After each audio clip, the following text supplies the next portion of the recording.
बाबा बोला ना, एवढे पैसे आहेत तुमच्याकडे? नाही म्हणजे याआधी माझा कधी एवढा विचार केला नाही तुम्ही. आणि सोनं द्यायचंय तेही साखरपुड्याला, त्या सिद्धूला. जो मुलगा आता तुम्हाला भेटला, 2 महिन्यापासून तुमच्याशी बोलायला लागला, त्याआधी तुमचा रागरागच करत होता. कधी डुंकू नाही बघितलं नाही तुमच्याकडे. अशा मुलाला तुम्ही सोनं देणार आहात?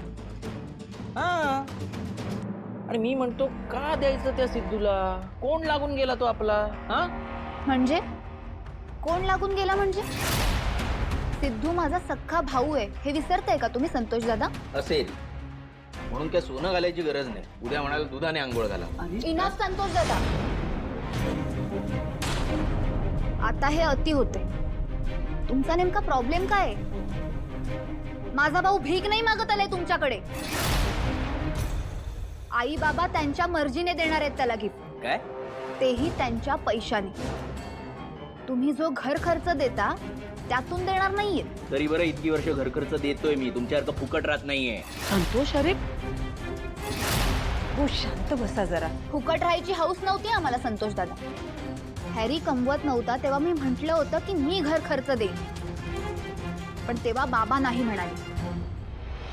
आपल्या घरच्या सुनांकडून पैसे घ्यायचे नाहीत असं त्यांचं म्हणणं होतं. विचारा बाबांना. बरोबर आहे, लगेच मान्य केलं आणि राहिला तिथे. फुकट गिळताय ना. सारखं सारखं फुकट फुकट म्हणू नका संतोष दादा. मान्य आहे, हॅरी कमवत नव्हता म्हणून घर खर्च देत नव्हता. आता कमवतोय ना तो, देईल इथून पुढे घर खर्च तो. सिंचना बाळा, तू तरी. नाही आई, मला बोलू दे. इतके वर्ष हॅरीला बोलत आले हे, आणि आता माझ्या सिद्धूला पण बोलतायत. याआधी मी काही बोलले नाही, पण आता मी बोलणार. आय नो, इतके वर्ष सिद्धू तुमच्या कोणाशीच बोलत नव्हता, पण जेव्हापासून बोलायला लागलाय तेव्हापासून किती काय काय केलंय त्याने आपल्या घरातल्यांसाठी.